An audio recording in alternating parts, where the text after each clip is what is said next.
Me emër të Zotit, mëshiruesit, mëshirbërësit.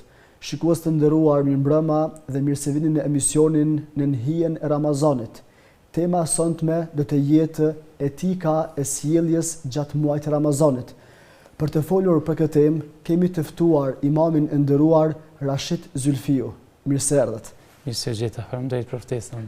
Faleminderit të juve. Çfarë mund të na thoni si duhet të jetë etika e një agjëruesi gjatë muajit Ramazani përtej urisë dhe etjes? Është e rëndësishme armënar ta dim se feja jonë gjithëpërfshirëse ka 3 kapituj të rëndësishëm, pra besimi, dispozitat, normat në Islam, dhe është një kapitull tejet, do me thënë se është kapitulli i moralit ose i etikës. Të gjithë kapituj ka një lidhshmëri, është një trekanç, të cilat nuk mund të funksionojnë asnjë kapitull pa tjetrin. Për shembull, besimi është i lidhur me etikë, normat të gjitha, duke filluar nga namazi, pra haxhi, agjerimi, zeqati, të gjitha kanë një lidhshmëri me etikën. Aty ku etika nuk është prezente, atëherë zbehen këto kapituj, qoftë i besimit apo i normave të cilat janë të përgjithshme. Veçmas është një specifik tek agjerimi. Interesante edhe kjo veçuri, kjo specifike e agjerimit, armënar është se vlerat dhe etika që është përfshi në agjerim, ndoshta nuk është përfshi në adhurime tjera ose në norma tjera, nuk është përfshi as në namaz e as në dispozita tjera.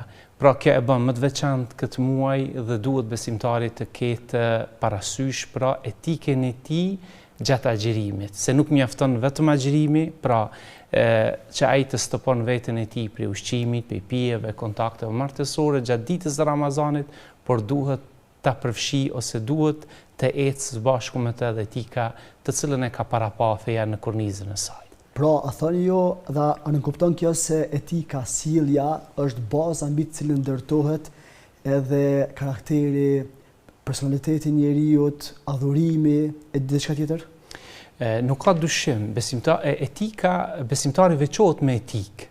Ne, për shembull, nuk i dim sa i përket dispozitave, ne nuk mund ta dim ndoshta se kush e fal namazin ose kush nuk e fal, nganjëherë nuk e dim se kush është agjërueshëm e kështu me radhë. Por etika ajo është e cila morali ajo është e cila del në pa çdo herë në komunikimet ndërnjerëzore, pra etika është ajo e cila e veçon besimtarin dhe e identifikon me identitetin e tij si fetar, pra në shumicën e rasteve. Shtoj kësaj edhe agjerimin kur jemi duke diskutuar për agjerimin.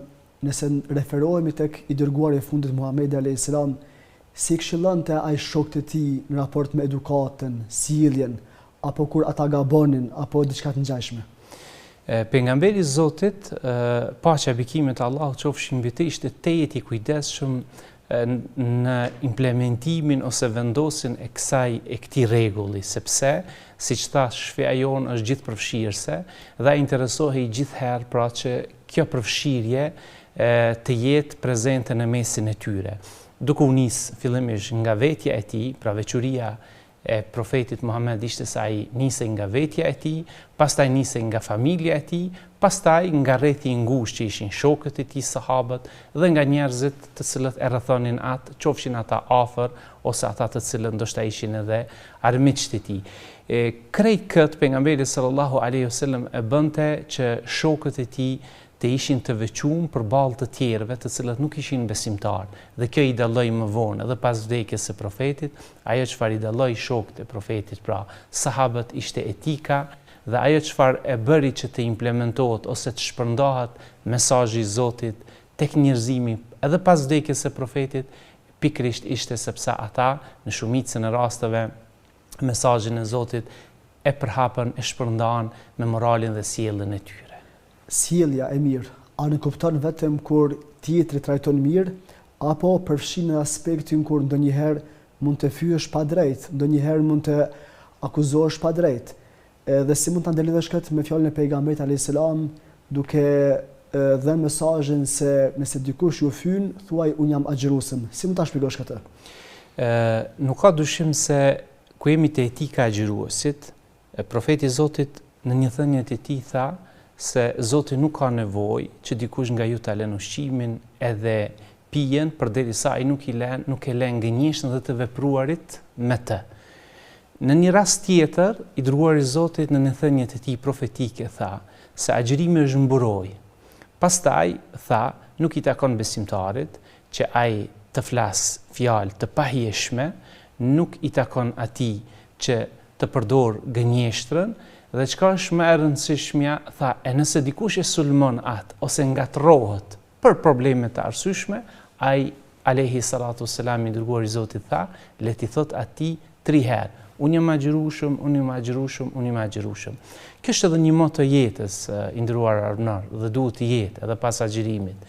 Me këtë profeti po i tregon besimtarëve sepse ti tash e tuti jem brenda një projekti, jem brenda një shkolle, që është një shkollë edukimit shpirtëror, edukimi gjithëpërfshirës të besimtarit, dhe këtë projekt nuk duhesh pra ta prishsh ose nuk duhesh ta zbesh imazhin e tij me ndonjë kacafytje ose me ndonjë ngatresë e cila vjen në momentit. Por motoja e jote duhet të jetë se unë jam agjërueshëm. Pra, agjërimi im nuk më lejon që unë tash e tutje të vazhdoj në këtë nivel.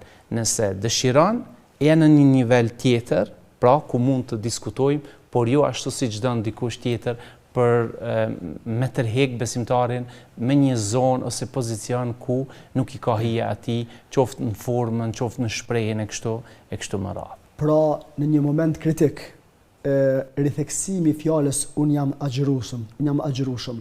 A kupton kjo se ti tregosh tjetrit se je agjërueshëm, por edhe vetes se nëse ai nuk ndryshon sjellje, të paktën ti duhet ta kalosh atë situatë?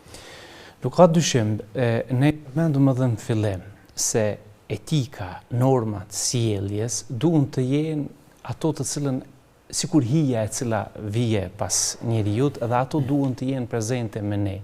Ne nuk mundemi asnjëherë, nderuar armënar, që ta përçohemi mesazhin e Zotit, të përçohemi fjalët e tij, fjalët e profetit, modelin e tij përderisa ne nuk jemi të atill. Pra, ne në Islam jemi të thirrur që fillimisht të pajisemi, dhe kjo është një sfidë e vazhdueshme neve besimtarëve. E vazhdueshme, kur them e vazhdueshme, me veten, me familjen, me shokët, me njerëz, në përgjithësi që ne të mbeshemi etikën tonë. Pastaj, kur vije momenti, qoftë edhe i padëshirueshëm përballë jetës, sfidave të ndryshme që nganjëherë ajo na vendos në momente të palakmueshme, ne jemi pra të pajisur me normën, me etikën dhe të reflektojmë pra kjo në jetën e përditshme, sepse mund që ne të jemi nganjëherë shumë teorik, të kumbojmë ndoshta shumë zhurmë, por kur vije në praktikim ose implementimin e asaj çfarë thot feja për etikën, ndoshta ne mund të bim nga provimi fillimisht, ne pastaj edhe të tjerët. A mjafton vetëm vepra e mirë duke mos qenë shoqëruar me etikë? Dhe sa është e mangët kjo, e në raport me Zotin, por sa është mashtruese në raport me veten tonë? Sa i përket veprave në Islam, është një veçuri se çdo vepër në Islam e ka dhe një çmim, e ka një shpërblim. Pra, kur Islami e ka sjell një vepër, ai e ka emërtu ata me një fjalë të bukur, pra emërtimi i saj, pra ato janë definicionet, janë kornizat, që më vonë mos vije dikush dhe të manipuloj me to. Pastaj, ajo vepër pra i ka dhënë Zoti grad, sepse e dën Zoti dhe e dën profeti, ka ngrit në nivelin e vedijes tek besimtarët që të garojnë për atë vepër, dhe e bukura e saj se ajo vepër duhet patjetër të nënshtrohet disa kritereve. Thot Ibn al-Qayyimi, një prej dietarëve të Islamit, se çdo vepër për të pranuar duhet të përmbush 2 kritere. Ajo është të jetë e sinqertë, pra të jetë për hir të Zotit dhe të jetë sipas praktikës së profetit Muhammed, paqja dhe bekimet e Allahut qofshin mbi të. Vim në përfundim se një vepër, nëse unë dua ta bëj, ose një besimtar apo besimtare, patjetër ajo vepër duhet të jetë për hir të Zotit dhe të shikohet ajo a është brenda kornizave të traditës së profetit Muhammed sallallahu alaihi wasallam. E profeti Muhammed asnjëherë nuk na ka mësua ndonjë vepër, vetë se ajo vepër ka qenë e mveshur, ka qenë e dizajnuar, ka qenë tejet elegante me etikën të cilën na ka mësu Zoti edhe na ka mësu profeti Muhammed, paqja e bekimet e Zotit qofshin mbi të. Pra si duket Islami i kushtoi rëndësi të veçantë sjelljes së mirë. Si shpërblehet kjo sjellja e mirë edhe tek Zoti i Madhreshëm, morali i mirë, fjala e mirë? Nuk ka dyshim se ne e përmendëm që çdo vepër në Islam, pra në Islam, është tejet e rëndësishme që ajo të jetë mbrenda kornizave të fesë. Dhe çdo vepër që feja na ka mësu, na ka orientu, na ka udhëzu, ajo është prej veprave ose moralit të mirë. Pra ata, Zoti xhellal taala kur na mësoi neve tha për profetin Muhammed, paqja e bekimit të Zotit qofshin mbi të, se ai është në një gradë të lartë të moralit, e përshkruajti Zoti. Pastaj në na besimtarëve kur e përshkruajti atë, tha ai është një Kur'an që ecë mbi fytyrën e tokës. Për ata profeti i nderuar armënar tha se afërsia jonë me profetin ose nëse ne ka diçka që një peshoj me të cilën ne do të matemi ditën kur shkomi te Zoti dhe shpresojmë që ta takojmë profetin Muhammed sallallahu alaihi wasallam, afërsia jonë me të, ne do të jemi afër tij mbi bazën e veprave tona të mira të cilat i kemi kryer në këtë dynja. Për ata tha profeti se më së afërmi, të cilët do të ulen afër meje, do të jenë ata të cilët kishin sjellje më të mirë në këtë botë. Dhe gjithherë është interesante që profeti kur e përshkruajti besimtarin e mirë, tha është ai i cili sillet mirë me njerëzit, ai i cili posedon moral të lartë. E kështu me radhë. Asnjëherë nuk i ka dhënë ndonjë të drejtë besimtarit që mbi bazën e adhurimit ose ndonjë vepër të caktuar tjetër që ai të dominon mbi të tjerët. Për shembull, unë fali namazin, të dominoj se të paraqitem si jam besimtari mirë mbi atë që unë e fali, mbi atë që agjeroj, mbi atë që shkoj në haxh. Jo, profeti tha mbi atë sjellje dhe moral dhe etik të lartë të cilën ti e ke në përditshmëri me veten, me Zotin, me familjen, edhe me njerëzit përgjithësi, qofshin ata besimtar ose edhe të tjerë të cilët shpesh ndoshta nuk pajtohen në jetën tonë. A nuk kupton kjo se përkushtimi i namazit, përkushtimi në agjerim, në Ramazan, përkushtimi në leximit Kur'anit do e mos dhe në mënyrë obligative duhet përkthehet në sjellje të mirë? Patjetër.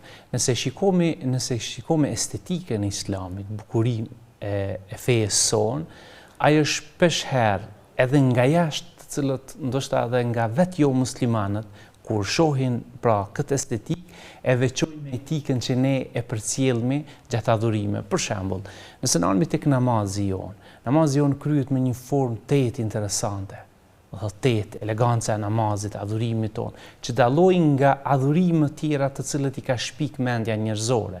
Nëse shikojmë për shembull agjërimin, si ka mundësi nderuar armënar, kaq njerëz të agjërojnë, për shembull, pe marrmi vendin tonë, kaq njerëz të agjërojnë, dalemi në kohë kur bëhet falja e namazit të taravive, dalmi kur falet koha e sabat, dalmi në 10 ditëshin e fundit kur falet edhe namazi i natës. Edhe asnjë skalim i gjendjes nuk bëhet për shkak grumbullit të këtyre njerëzve. Pra ne përçohemi me gjithë adhurimin tonë, me gjithë agjërimin tonë, ne përçohemi dhe mundohemi që edhe besimtarve t'u drejtojmë mesazhet tona që ata të jenë tejet më të kujdesshëm, sepse Zoti dhe profeti e don atë i cili është i pajisur me norma dhe moral të mirë. Cili është kufiri i zemrimit për një agjërues, deri kur lejohet zemrohet në këtë rast dhe kur e prish atë shpërblimin e agjërimit? Unë nuk besoj që agjëruesi zemrohet. Këto e tham me plot siguri. Për çka? Armënar, ku e bazoj këtë të drejtë? E bazoj sepse Zoti kur vije Ramazani i then ligjet e tij kosmologjike. Cilat janë ato? Ato janë mbyllja e dyrëve të xhenemit, hapja e dyrëve të xhenetit parajsës, mbyllën djajt të cilët na nxisin të zemrohemi. Dhe sikur Allahu e di më së miri, por të gjithë agjëruesit e ndjejnë këtë. Sikur në këtë kozmos ndryshon diçka dhe ne e ndjejmë. Jemi më të qetë, jemi më të butë, jemi më të hareshëm, jemi më të lumtur. Në ato vende ku ku jetojnë muslimanët, bien edhe ato statistikat e veprave të ulta të cilët ndoshta ne i bëjmë para agjerimit. Shtoja saj në bazë të disa deklaratave të disa mjekëve të nderuar që janë në vendin tonë, na tregojnë se shpesh edhe në raparte bie numri i pacientave, për shkak sepse agjerimi ka shumë ndikime, shumë dimensione të cilat ndikojnë. Andaj mendoj se zemrimi i cili vjen i momentit gjatë ditëve të Ramazanit, unë besoj se besimtari nuk ja vlen të mirët me atë, sepse atë që ai posedon në veten e tij, që është në këtë rast agjerimi, që po e bën për hir të Zotit, po sakrifikon ushqimin, pijen e tij dhe shumë gjëra tjera, nuk ja vlen me prish imazhin dhe bukurinë e agjerimit me një zemrëm i cili është i kalueshëm edhe i shpejtë, shpresoj. Pra, për brenda Ramazanit, një agjërues natyrisht ndikon edhe tek aspekti i zemrimit, i tensioneve dhe i presioneve. Por në këtë rast, nëse mund ta shpjegosh çështjen tek zemrimi, edhe pak ndalemi këtu. Sa duhet ta frenojmë veten, nëse kemi mundësi ta themi një fjalë, a ta themi apo si duhet ja bëjmë këtë drejtim? Ndrum Arnor, sa i përket zemrimit, zemrimi kur vije, janë disa faktorë, elemente të cilët e vendosin njeriu në këtë pozicion.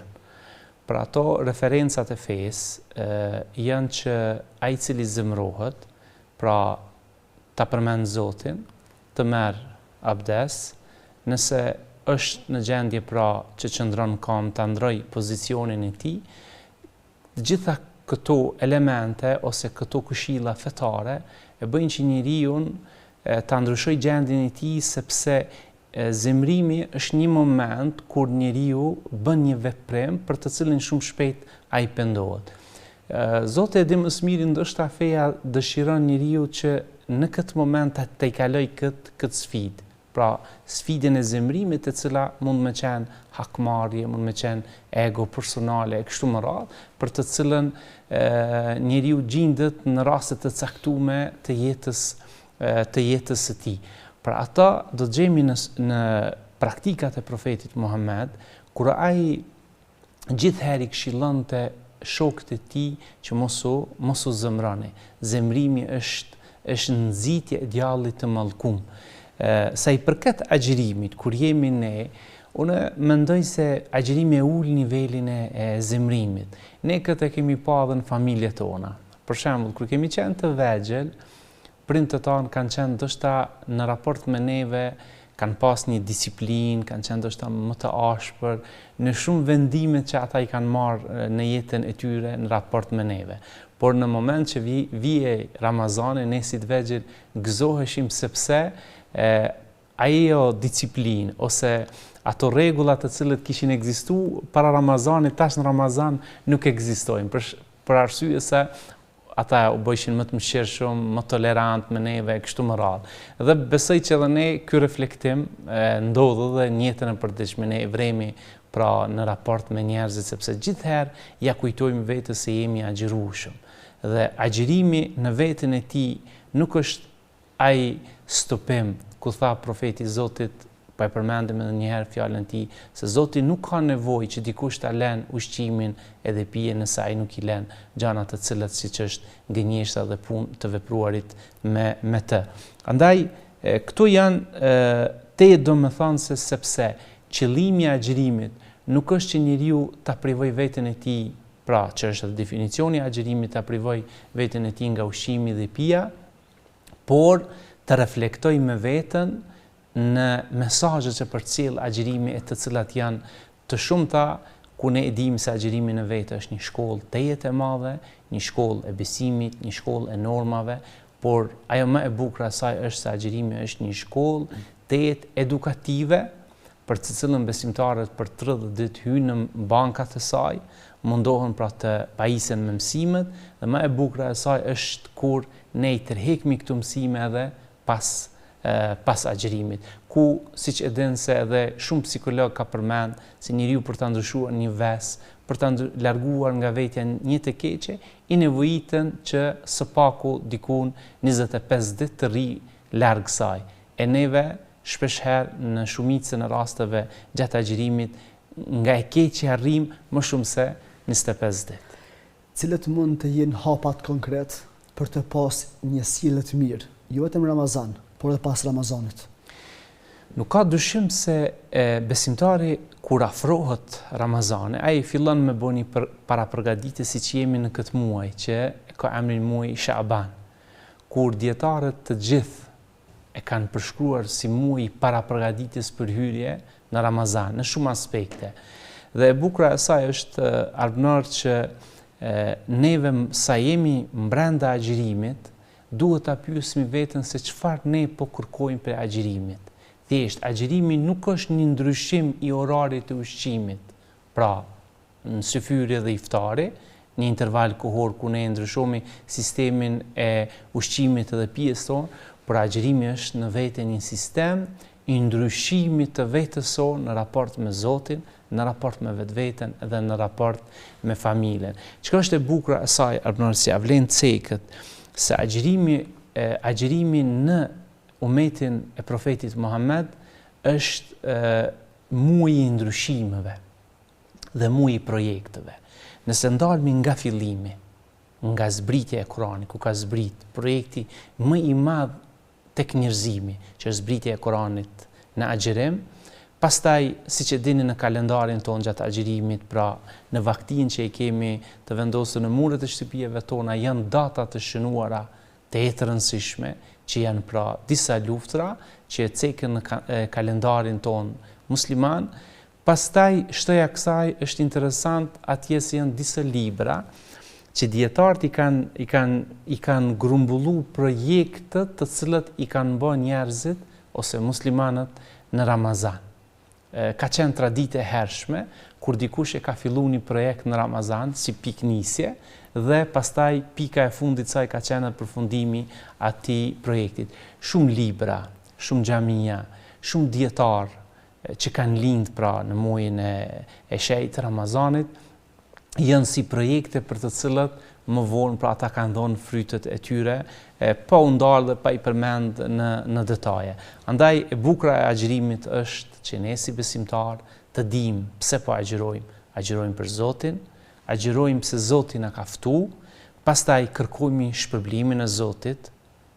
Allahu pra e kërkojmë, ashtu siç tha pejgamberi sallallahu alaihi wasallam, se besimtari pra duhet që ta ketë njetin e mirë edhe të shpresoj pra në shpërblimin e Zotit për agjërimin që e bën, dhe e bukura e saj është që si shej e pranimit të agjërimit ton është edhe mënyra se si ne sjellemi pas Ramazanit. Cila është porosia përfundimtare për besimtarët tanë që të kenë parasysh sjelljen gjatë këtij muaji të bekuar?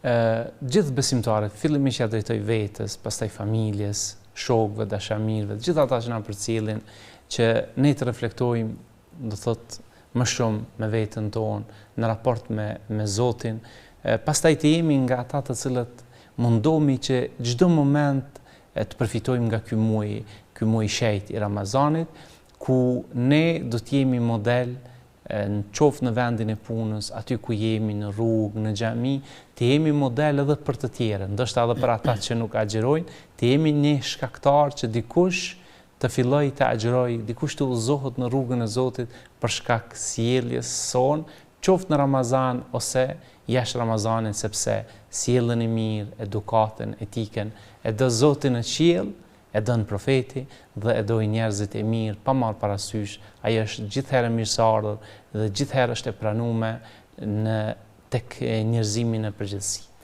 Nderuar imam, falenderoj shumë për elaborimin e kësaj teme, Zoti ju shpërbleft. Ishte kënaqësi, faleminderit për ftesën. Shikues të nderuar, me kaq përfundon emisioni sonte. Deri në emisionin e radhës, paqja dhe mirësitë e Zotit qofshin mbi ju.